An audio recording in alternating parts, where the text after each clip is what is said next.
Blog Talk Radio.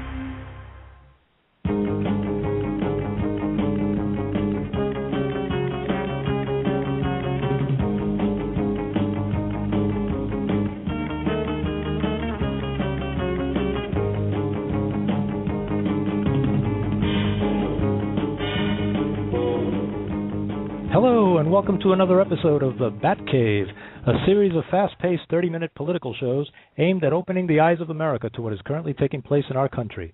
I'm your host, Batmobile, and our guest today will be Frank Aquila, founder and president of the South San Joaquin Republicans and author of the new book, Palin Out of Nowhere, which describes Mr. Aquila's influence on Governor Palin being selected as Senator McCain's vice presidential nominee for the 2008 presidential elections. Welcome to the show, Frank. Hey, Carlos, how are you? Good. Now, Frank, can you tell us a little about what your background is as far as how you got involved in politics and everything? Well, you know what, I basically try to get the Republican Party out here in California to try to make some better marketing decisions. I feel like the Republican Party really doesn't market themselves very well. Right. And we always seem to put our like a tail between the legs and just kind of try to run behind the Democrat Party. And what we need to do is we need to stand up for what our principles are. And I took that message to the Republican Party here in my county and try to say, hey, you know what we need to do is we really need to kind of rechange our marketing methods. And they didn't really want to hear what I had to say. Right. So I basically went out on my own. I started my own political organization. It just took off. It became very successful. And from that, people started taking notice, and from there, at the time, the congressman that was in this area, he took a big notice in me, introduced me to President Bush. Oh wow! How did that feel, meeting President Bush? Oh, it was awesome. I mean, it was unexpected, and here I'm just shaking hands with President Bush and actually having a conversation, short conversation with him. Obviously he was busy meeting other people too, but. I think my congressman was Congressman Richard Pombo at the time back in 2006, and from there, I mean the people in the Republican Party started taking notice of who I was and the successful organization I put together, and then come March of 2008, after McCain had won the primary, I get a phone call from the McCain campaign, and they said they heard about me. They got a recommendation from Laura Gatke, who is one of the regional chairwoman out in California, and they asked me to be on the McCain team as a chairman, and I said I'd love to, and so that's how I kind of got in this position. Can you tell us a little about how you actually came about suggesting Governor Palin? I mean, did you do any research to find out about her? Yeah. As you know, California is not a battleground state. So when you talk about wanting to do something, I've never been a chairman before. So here in a position of being chairman, I asked them. I said, "What do you guys want me to do?" And quite honestly, the McCain people that I talked to, they weren't even sure what they wanted me to do. It's kind of like they kind of get back to me, and they did have me do some things, but I had contact to the McCain campaign, so I figured, you know what? I'm going to go ahead and see, being that I had the contacts, I thought that I would go ahead and do some research of myself and make my suggestion who I wanted on that presidential ticket. And so I remember going on Newsmax.com, and here I'm looking at Newsmax.com back in March of 2008, and they had 24 people posted. That were possible Republican candidates, vice presidential candidates for Senator McCain. Governor Palin wasn't even on that list. Governor Palin wasn't even in my mind at the time, and so I actually looked at the 24 people there, and although there were some very good people there that would have been fine vice presidents, I didn't see anybody that was going to electrify that ticket. I didn't see anybody that was going to really complement who Senator McCain was. And so it wasn't until I was actually driving to work one morning and I actually heard on the radio, and they were talking about how Governor Palin was going to be she's a rising star in the Republican Party. And that was enough for me to go back and do some research, and I was like, wow, this woman has everything that you're looking for to be the vice presidential candidate. And I began lobbying for Governor Palin to be on that ticket, starting on April 20th of 2008 through August of 2008, until Chairman Pacheco actually gave me the call on, to tell me, congratulations, you got your girl. So that was a very special moment. That is pretty incredible because when you think about it, I know so many people who voted for McCain simply because Sarah Palin was on the ticket. She electrified. Yeah, she electrified the ticket that much. It's funny because that's exactly when it comes down to it, Carlos. And I know we got a short program, but I probably need to make sure this. First off, when you talk about the book Sarah Palin Out of Nowhere, and let me tell you something real quick about this book, and I'll get back to the reasons I picked Governor Palin. Okay. When you talk about Sarah Palin Out of Nowhere, this book has just been out 1 week. It's hit Amazon only for 2 days. It shot up on Amazon and started out ranked in like 532,000 on Amazon. Within 2 days, it shot up over 400,000 books, all the way to 110,000 on Amazon. So this book is also available at www.sarahpalinoutofnowhere.com. It's a powerful and electrifying book. It goes into how I lobby for Governor Palin to be on that ticket, and it goes into so much about America. So for every person that's going to want to fight for American values, there's so much. There's 376 pages in this book. It's a powerful book. And so, anyways, as far as the reasons I went ahead and was pushing for Governor Palin to be on that ticket, you make a very good point. One of the things that a lot of conservatives did not like Senator McCain, and I knew people that said, I'm not going to vote for Senator McCain. Right. And myself as a conservative, I knew that I had my own issues with Senator McCain. And I knew that there was going to be a problem. And so Senator McCain, number one, he had to get a conservative to be on that ticket with him, or else he was going to get trounced big time because the conservative base was not going to come out and vote for him. Right, and absolutely, yeah. And so Governor Palin, that was the first thing she brought to the ticket. She complimented Senator McCain, who is considered a moderate. She complimented him by being conservative on fiscal issues, conservative on social issues. She brought that aspect to the ticket. Also, it didn't hurt the fact that she is a woman. And the fact that she's a woman, Senator McCain was polling very low amongst women. And so that was a positive aspect for her being on the ticket as well.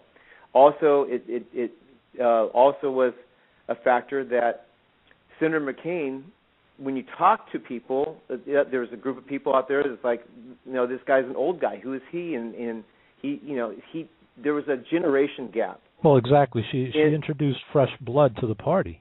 Exactly. She could relate to a younger generation, and she right. could relate to people where Senator McCain couldn't. And so I felt like that was. But then this is a very interesting point. Now I want to make sure that the point number 4 that I bring up. She was an executive. Now, Senator McCain had no executive experience. Senator Biden had no executive experience. Senator Obama had no executive experience, even though he stated his executive experience that he had run his political campaign for 18 months, which is a joke. Yeah. Governor Palin, she didn't get in politics because she had some sort of ego or some people pushing her to the top.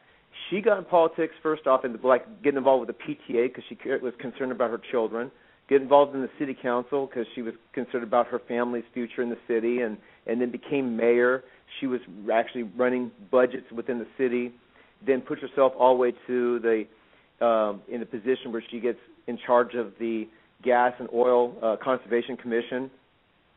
Then becomes governor of Alaska, the largest state in the union, with so much energy that comes out of Alaska. Right. So when it comes down to it, there was so much about Governor Palin that she had all this executive experience. Senator Obama had none. But when the media did, they attacked her as being somebody that was inexperienced as a vice presidential candidate compared to Barack Obama as a presidential candidate. It was just flat out disgusting, which I call the media the fourth branch of government out there. And that's what they are. They're just an extension of this elitist. They have an agenda. It's obvious. Yeah, and if I could say one more thing, Governor Palin is probably one of the only politicians out there today that has any backbone about her. Because if first off, people that are out there and they're going ahead and they're trying to, they say, I can't stand politicians, I can't stand the people involved in politics. You know what? Because a lot of the politicians that are out there today, Carlos, they're bought and paid for. They're bought and paid for by the Republican Party. They're bought and paid for by the Democrat Party. They're bought and paid for by unions, corporations. Now, you look at Governor Palin. She bucked her own trend in the Republican Party as when she was as on that Gas and Oil Conservation Commission.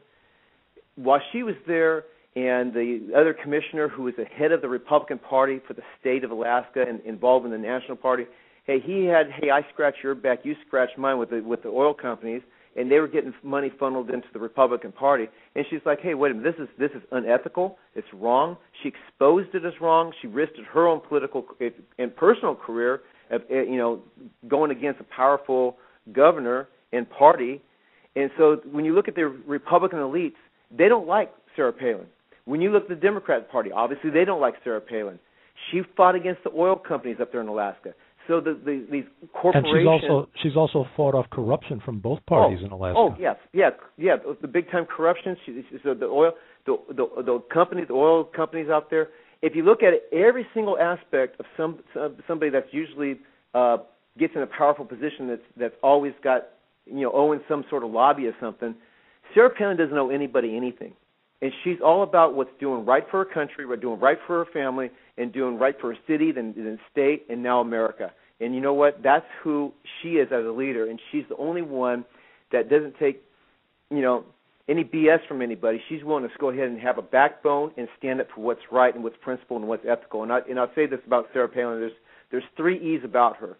It's excellence, ethics, and energy, and that's who Sarah Palin is. I think you're right, and that's probably why all the politicians fear her, and so does the media, which, you could see this has just been an onslaught ever since, there's been rumors about her running. Now, Frank, can you tell us a little about the book as far as the topics that you cover with each chapter? Well, there's 6 chapters in the book. There's 376 pages. As I stated, this book's very powerful. Chapter 1 is basically my evidence chapter. Chapter 1 goes into my direct, unedited correspondence with the McCain campaign, how I was lobbying for her, so people get a chance to see that. They get to know exactly what my thoughts and my feelings were, how she electrified that ticket. I go into the Republican National Convention. Chapter 2 is about me. How did I get in the position of becoming a McCain chairman? Okay.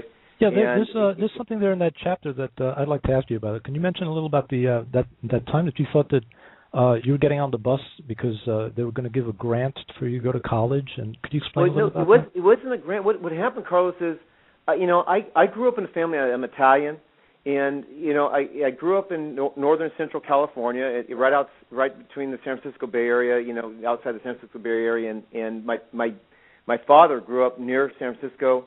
Right. My mom, she actually grew up in Berkeley. So when the liberals out there actually find out there's a Berkeley connection to Sarah Palin, they're just about ready to go get their medical marijuana. They're going to need it because they won't believe that Berkeley actually has a connection to Sarah Palin. Right. But with that, my parents, they struggled through school. They didn't make it through school as well, and so I had a very difficult time reading and writing. And I'll say this, it's only by the grace of God that I actually wrote this book, because I was very much struggling in school myself, and I didn't have the resources at home or anything like that. And a lot of my friends were Hispanic. I grew up in a very Hispanic neighborhood, and so I go to my counselor. I'm getting ready to graduate from high school, and she says to me, she goes, Frank, she goes, what are you going to do after high school? And I said, well, I don't know. She goes, well, are you going to go to college? And it's like, no, I don't. I'm not going to be smart enough to make it to college.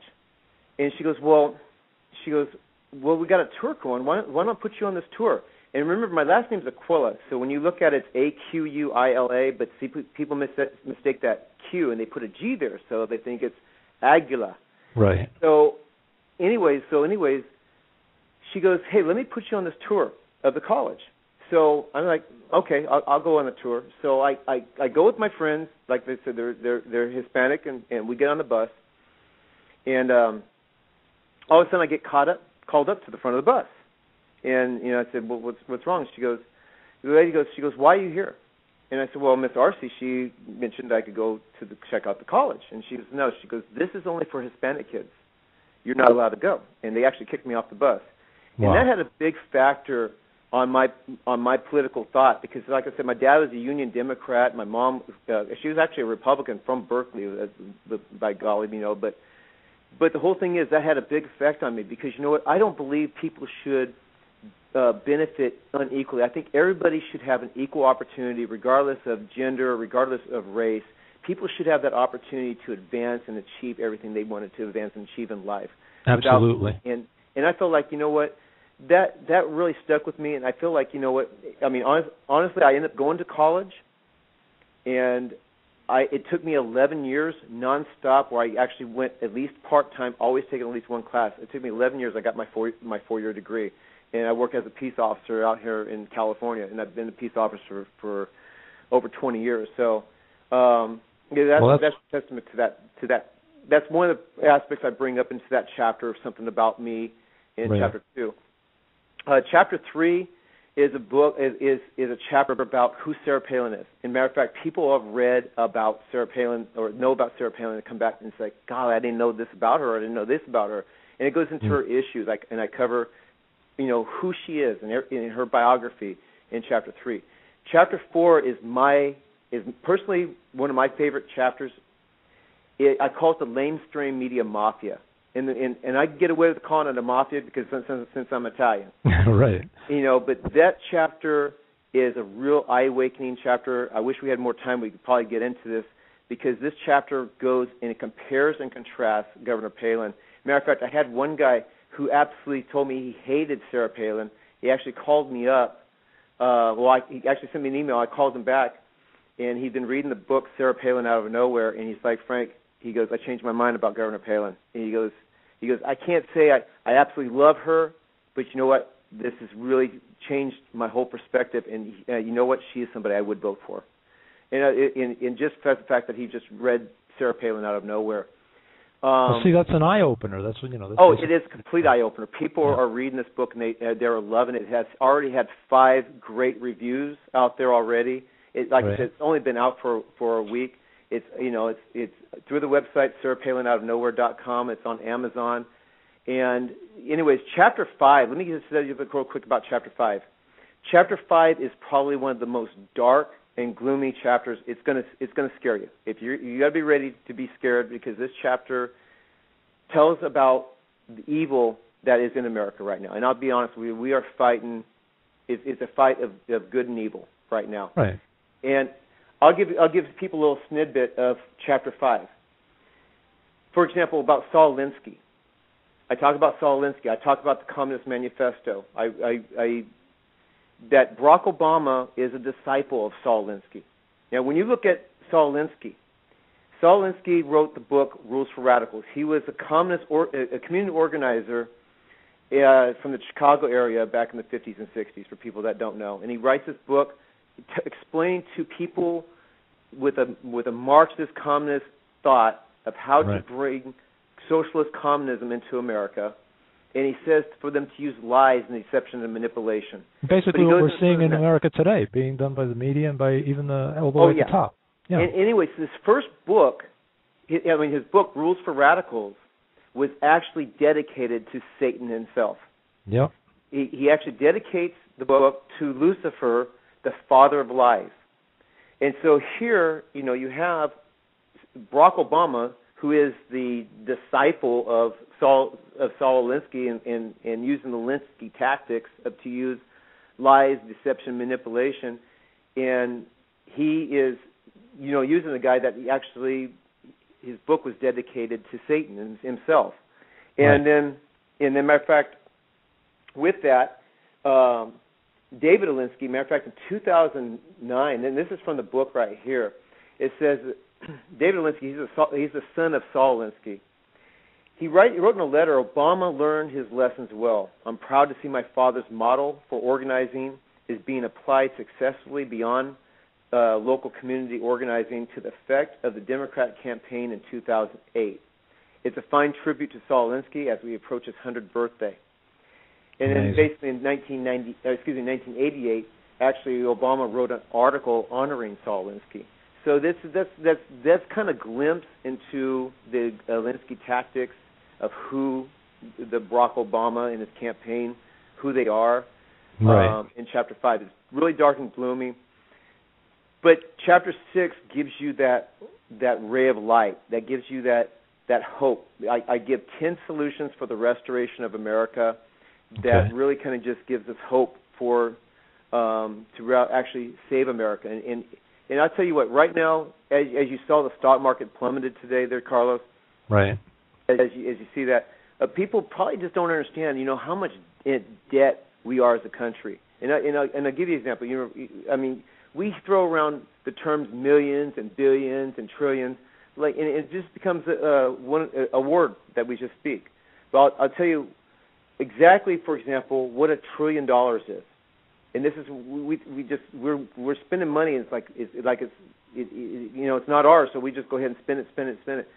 We're going to become bankrupt as a country, or we're almost there already, and that's why we're getting downgraded. And this is happening under Obama's administration, that we've accumulated so much debt, and we're spending more than we're taking in. Matter of fact, we are taking in, it's through taxes, we're taking in $180 billion a month into the government. But yet we're spending $300 billion a month. We're not cutting government. We're increasing and expanding government. And if you keep doing that, you're going to kill the United States of America. Absolutely. And so as you keep, again, adding debt and debt and debt to America, right now, for example, $1 trillion, and remind you, we're approaching $15 trillion of debt. $1 trillion. If our government today was to save, Carlos, $1 million a day. Every day we put $1 million into the bank, and we never catch up. It will take us 2,740 years to save up $1 trillion. Yeah, that's ridiculous. Now, so you're talking about $15 trillion. That's going to be over 41,000 years, right there, Carlos. But Frank, I know for a fact from everything I've read and seen that Sarah Palin has actually she took her state of Alaska from the brink of bankruptcy and actually gave them a surplus of several $1 billion before she left. Now, are you like me, and do you believe that Sarah Palin, with her knowledge, she'd be able to fight this off? There's still time to save America, but it would have to be drastic cuts, and she's the only person that could possibly do it. Do you agree with that? Oh, yeah, absolutely. Going back to my 3 points about Sarah Palin. Excellence, ethics, energy. If first off, she's a person. She's not afraid to cut government. She believes in limited government. That's how this country is founded on. But when you go on, I'm going to give you one example of the solutions for America. She knows energy, right. And right now, Carlos, I'll give you an example. Is in Colorado, right now, just the Colorado Rocky Mountains. Your listeners need to know that. Just in the Colorado Rocky Mountains, there is 8 times more oil in the Colorado Rocky Mountains, covering Wyoming and also Utah. 8 times more oil than all that's in the country of Saudi Arabia. Absolutely, yeah. And so, but do you think any of the people are ever made aware of that through the media? No, the media is not exposing this because they, for whatever reason, I don't know why they wouldn't expose it. But we need to start tapping into. People need to be aware of this. Can you imagine if the study has already been done that if we were to extract that oil out of the Colorado Rocky Mountains, and I'm not counting Alaska, I'm not counting off the coast of California. Well, there's a lot more. People always think it's just Texas. There's a lot more up in North Dakota and Montana, that whole area. Exactly. And if you just got into that and we started extracting this oil, you can actually drop the price of oil somewhere between 60 cents and $1.20 a gallon is what we're going to pay for it. Right. So you can imagine instead of us basically being dependent on foreign oil and making all the like Saudi Arabia rich, we can then actually put the foreign oil, put our oil on the foreign market, lower the prices of gasoline, which is going to help the American people, and lower the cost for and actually use that money to pay off the debt. And this, I'll tell you something else. This disturbs me, Carlos. Right now, American families are struggling to make it, and yet you have Barack Obama.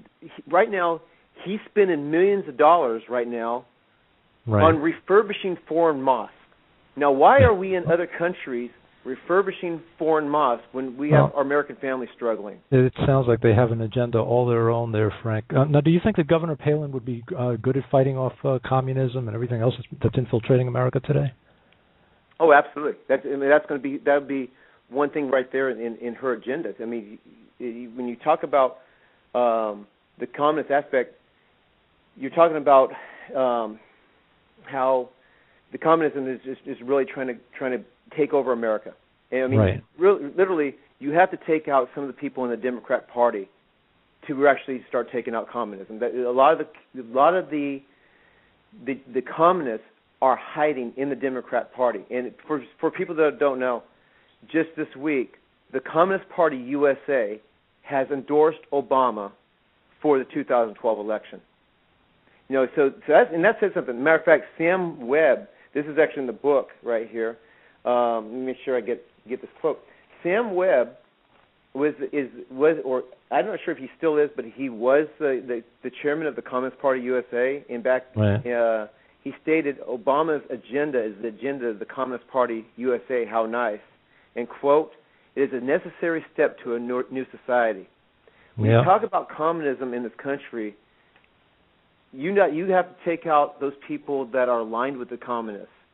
The ACLU, Roger Baldwin, who started the ACLU, he started that as a communist organization. The communism, they're not going to come out and say, hey, vote for me, I'm a communist. They're going to hide. You're right. It's all around here. They've been hiding under the progressive agenda, liberals, and everything else. Now, quickly, because we're running out of time, Frank, what are your impressions about Governor Palin's plans on the future? Do you think she'll run for president? Absolutely. That's my own personal opinion. I don't know for a fact if she's going to do that, but when I started writing Sarah Palin Out of Nowhere, people started asking me, well, hey, when's she going to announce? And this is back in February, March. And I said, you know what? If I was advising her, I would tell her to go out and just she could tease the media. She should basically go out and do what she needs to do as far as meeting the American voters and not make any announcements throughout the summer. In summertime, the kids are out on vacation, the families are on vacation, and wait till the time when people start getting back in school. Summer gets about done. Yeah. And then at that point, then she could go and she could actually announce where she basically would tease the media all along, and then kind of build up that anticipation as well. I agree with you, Frank. Well, we're going to have to leave it there because we're running out of time, but I'd like to thank you for coming on the show and talking to us about your new book, Sarah Palin Out of Nowhere. I think this book is going to do for book readers what The Undefeated will do for moviegoers. It will open the eyes to the readers to the truth about Sarah Palin. Yeah, I appreciate it, Carlos. Appreciate you having me on, and hopefully we can do it again soon. All right. Now remember, everyone, to order your copy of Frank Aquila's new book, Sarah Palin Out of Nowhere, you can click on the link right here on our Blog Talk Radio page, or go to www.sarahpalinoutofnowhere.com.